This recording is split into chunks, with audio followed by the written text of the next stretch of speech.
And we greet you with the greeting words of paradise. Assalamu alaikum wa rahmatullahi wa barakatuh. The month of Ramadan is a great blessing to the ummah of Muhammad alayhi salatu wasalam. The month of Ramadan is a time of reflection. It is a time for Muslims to take account of themselves and to deal with the reality of the life that we are living in today. For many Muslims who read Islamic history, and now is the chance in Ramadan for us to go deep into our history. For many Muslims, it is hard to come to grips with the glory of Islam and the present condition of Muslims. But we need to consider the words of the Prophet Muhammad ﷺ not just as words that we read in a classroom or something that we memorize in special circles, halaqat al-ilm, but we need to look at these words as the truth, as the reality which even in this world today is affecting Muslims. One would say, look at the ummah of Muhammad ﷺ. Look at the conditions that we are living under. What could the Prophet ﷺ have said about this? In an authentic hadith reported in Abu Dawood, the Prophet, peace be upon him, has informed us, Ummati hadihi ummatun marhuma. Laysa alayha adhabun fil akhirah, adhabuha fid dunya. Al-fitan wa zalazul wal qatl.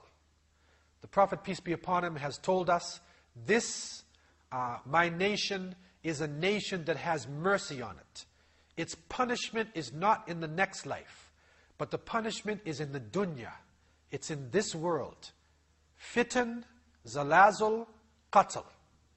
Fitan is the plural of fitna, a trial, a temptation, a confusion, a punishment. And so the punishment of this ummah is not in the next life. It's here, with trials and temptations that we see happening. Number two, zalazul, earthquakes. And in the past 20 years, a survey was done to look at the earthquakes of the world, and the scientists have found the majority of the tremendous earthquakes have struck the Muslim world. So the Prophet, peace be upon him, has shown zalazul, natural catastrophes, would also strike this ummah. And finally, qatl, that we would be killed, we would be murdered in large numbers. And so the Prophet, peace be upon him, did not speak from himself. And we need to consider, in the month of Ramadan, our position. We need to reflect upon the history of Islam and what happened to Muslims in the past, because the same contradictions could be happening today. In the year 589 after the Hijrah, after the death of Salah ad-Din al-Ayyubi rahimahullah, where the Muslims had been united, political division started to come in. Corruption started to come into the Muslim world. Greed started to come in, where the leaders, instead of giving the wealth to the masses of the people, they kept the wealth for themselves, and they lived in tremendous splendor. At that time, a punishment came upon the ummah. Famine, death stalked the land. Internal fighting went on. An earthquake struck Nablus, and 20,000 people were crushed in their homes. In Baghdad, at that time, which was probably the richest city in the world, the Khalifa and his people were living in such amazing wealth that it is hard to even calculate the amount that they actually controlled. It is said that the slave of the Khalifa, Ala ad-Din al-Tabarasi, al-Zahri, that his crops would give over 300,000 dinars per year. This is the slave of the Khalifa. But the great scholars who were teaching in the Islamic universities only received 12 dinars per month as their pay. In 644 after the Hijrah, it is reported that on the day of Eid, the royal procession was so large, it was so long, that it held up the Eid all day. It was their habit that they would not start Salatul Eid until the Khalifa himself and all of his retinue would come and sit, and then they would start the Eid. On that day, in the year 644 after the Hijrah, they did not start Salatul Eid till just before midnight, all day, because of the thousands of people surrounding the Khalifa to come in. They would bow down to their leaders, and the rich were in love with sensual delights. Ibn Kathir, rahimahullah, in his Al-Bidayah wa Nihaya, covers the events. Ibn al-Athir, in his Tarikh, in his history, also covers the events. And it is said that between the year 640 and 643 after the Hijrah, no Hujjaj went from Baghdad to Mecca. There was no covering for 21 days, because the Muslims did not want to spend the wealth on the house of Allah subhanahu wa ta'ala to protect the house of Allah subhanahu wa ta'ala. The cavalry of the Khalifa was only 10,000. The Muslim countries, instead of uniting themselves under the leader, were broken into nation states, each nationality, each sultan in his area defending himself. It was at that point, far into the east, that emissaries came from a high land in the east. They came into the Muslim world. And the Muslims, being arrogant at that time and not humble as believers, killed the emissaries, disgraced the people who were coming with the message, and the leader of this group went to his sun god and prayed, and then he unleashed his forces. His name was Temujin, and he was known as Genghis Khan. These were the Mongols, Al-Maghul, and they unleashed a punishment upon this ummah that we have not seen and may not see until the day of resurrection. And so they came from the north down into the Muslim world, killing, destroying hundreds of thousands in Samarkand, in Bukhara, in Ray, in Hamdan, going down into Persia, down into the central lands of Islam. Everywhere that they went, they would not respect human life. They would destroy the books, destroy the institutions. They would kill the weak. They would murder the defenseless. They would pile the heads of the people into huge mountains, wal-iyadhu billah. Muslims at that time were living in fear. And the Mongols continued to come, taking hashish from out of India and giving it to the people as they went along. They came into the area of Baghdad, into the Khilafat. And they, at that point, challenged the very might of the Ummah of Muhammad sallallahu alaihi wasallam. But where were the Muslims at that time? The contradiction existed. We had great wealth, but we did not spend the wealth on the poor.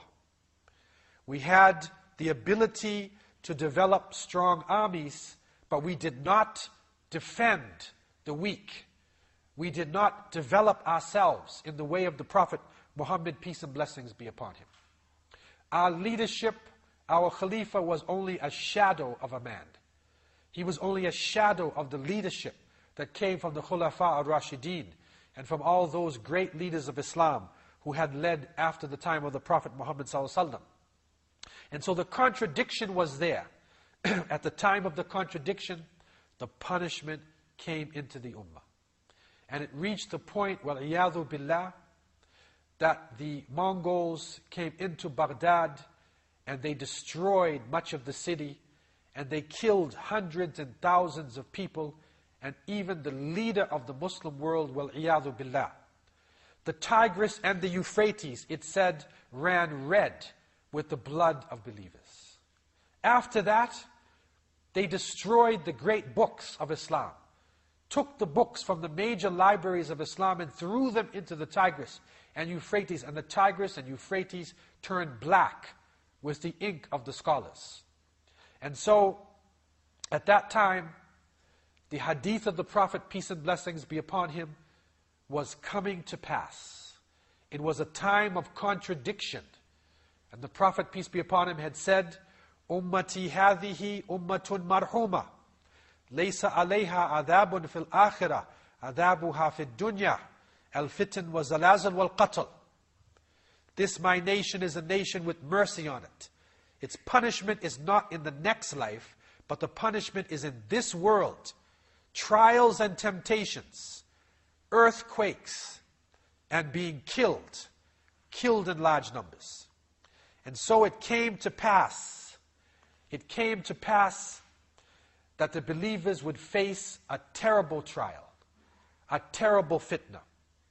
The Prophet, peace and blessings be upon him, did not speak from himself, but the message of Islam was clear, and the believers did not follow it.